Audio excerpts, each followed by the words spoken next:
Tribunal Superior Eleitoral pede à Polícia Federal que abra inquérito para apurar os ataques ao sistema do TSE durante o primeiro turno das eleições. Em 2018, a PF sugeriu ao próprio TSE que centralizasse as apurações dos votos para aumentar a segurança, o que causou atrasos na divulgação dos resultados. Aí ontem, o presidente do tribunal, Luiz Roberto Barroso, afirmou que as tentativas de derrubar o sistema partiram do Brasil, dos Estados Unidos e da Nova Zelândia.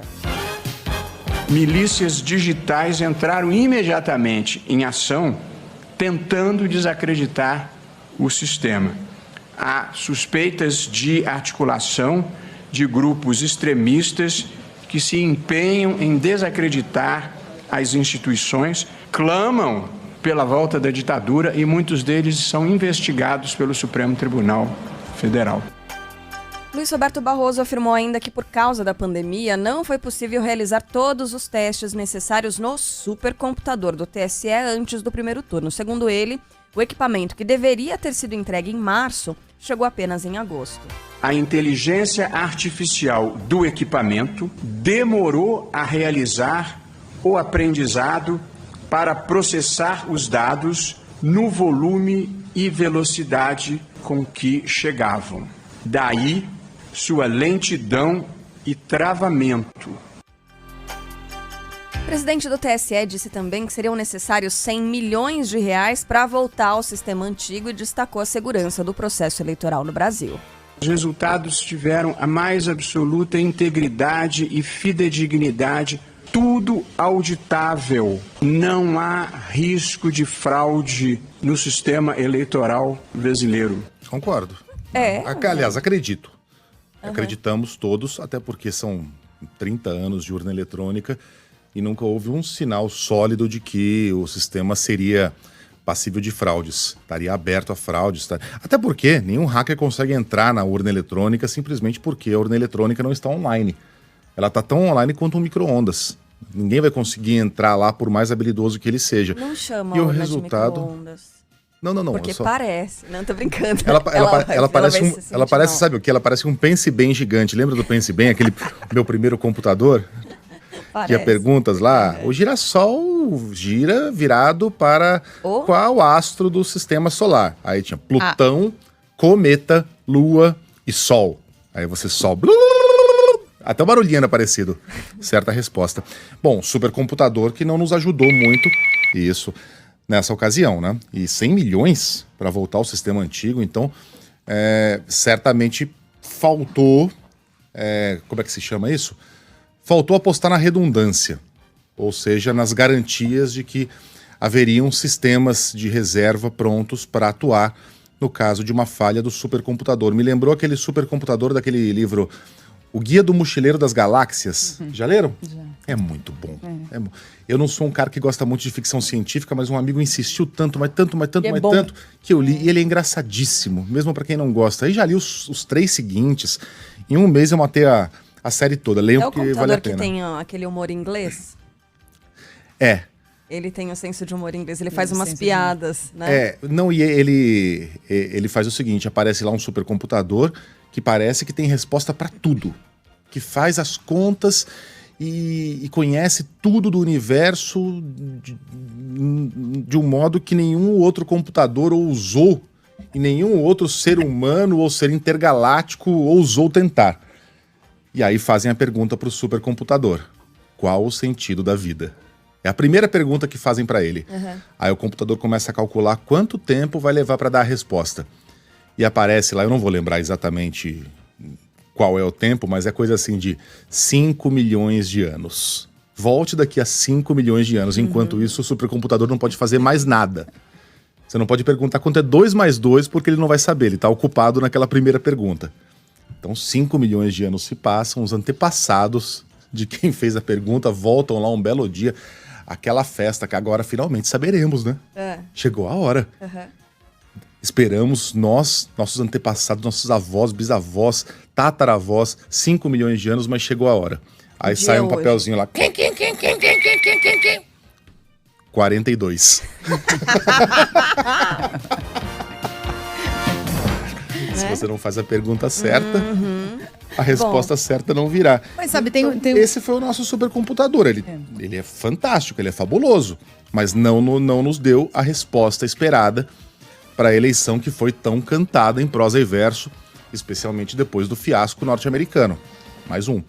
A eleição é segura? É, mas dessa vez não foi tão ágil quanto gostaríamos. Para que gastar tanto dinheiro num supercomputador que piorou a apuração em relação a 4 anos atrás? Diga, Sheila. Não, só para levantar uma questão, e tem um aspecto que corrobora essa coisa de a urna eletrônica ser segura, né? O fato de a gente não ter tido fraude na eleição, mas sim queda na agilidade, o que são coisas muito diferentes, né? Baixou a agilidade, baixou a velocidade, a gente ficou mal acostumado, digamos assim. Mas à meia-noite, todos praticamente já sabíamos os resultados, né? Com pequenas exceções, mas à meia-noite já tínhamos todos os resultados. Não estou passando pano aqui para o TSE, não, mas só para levantar essa questão de que, muito rapidamente, inclusive, também já se identificou a causa. Ou seja, em menos de 24 horas, já se sabia o que tinha ocorrido, já tinha um diagnóstico exatamente do que tinha ocorrido, já sabia, inclusive, de onde tinham partido as tentativas de ataques. Brasil, Estados Unidos, Nova Zelândia. Então, essa identificação, esse diagnóstico, tão rápido assim, também mostra como o processo é sério e garante a segurança das urnas. Afinal de contas, nenhum dado vazou, mesmo diante desses ataques, mesmo diante dessas tentativas aqui, frustradas, é verdade, e dessa demora com a qual a gente não estava mais acostumado, isso. Né? Foi só demora mesmo.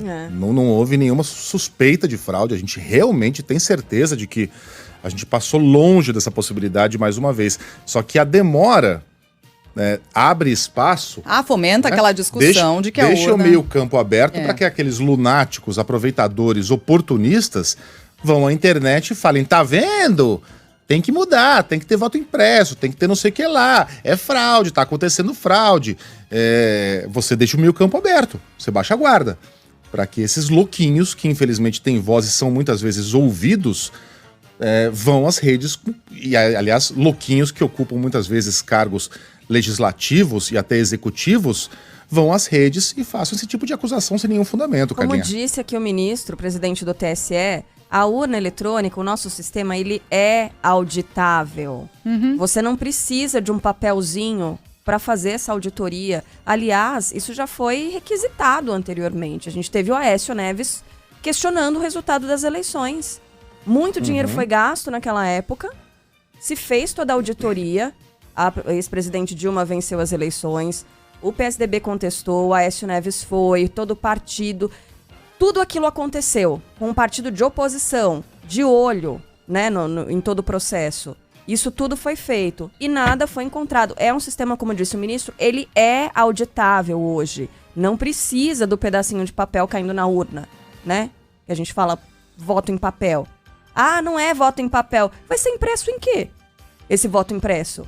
Vai ser impresso em pétalas de rosas? Não, né? Vai ser impresso em papel. Vai cair um pedacinho de papel dentro de uma urna e a partir desse pedaço de papel que você vai contar. Então é a volta do voto em papel. É mais um sistema para auditoria? Mais um. Mas já existe um sistema para auditar. Aliás, eu não sabia, não sei se o nosso ouvinte sabe, mas o voto é não o voto individual, mas o total de cada urna já é impresso.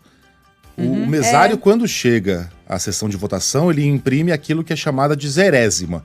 A zerésima aparece lá o nome de todos os candidatos. No caso dessa eleição, a prefeito e a vereador, todos. São milhares de nomes de candidatos a vereador. Cada um acompanhado do número 0, que é para mostrar que aquela urna ainda não tem nenhum voto registrado para ninguém. Todo mundo com 0. A partir daí, os votos passam a ser registrados e contabilizados. E às 5 horas da tarde, o presidente da sessão vai lá e imprime o total da urna. E são totais pequenos. 250 votos, 150 votos, 400 votos. Para você fraudar uma eleição no Brasil, você tem que conseguir fraudar milhares, dezenas de milhares de urnas. Porque cada uma tem a sua história, que é contada na base do papel impresso. Às 5 horas da tarde, esse papel é impresso e afixado ali na porta da sessão eleitoral. Então, se você votou na sala 72 da EEPSG Carla Bigato, se você for lá no dia seguinte, aliás, se você for lá às 6 horas da tarde, se te deixarem entrar, né? Se a escola não estiver fechada já, vai estar fixado na porta o resultado da sua sessão.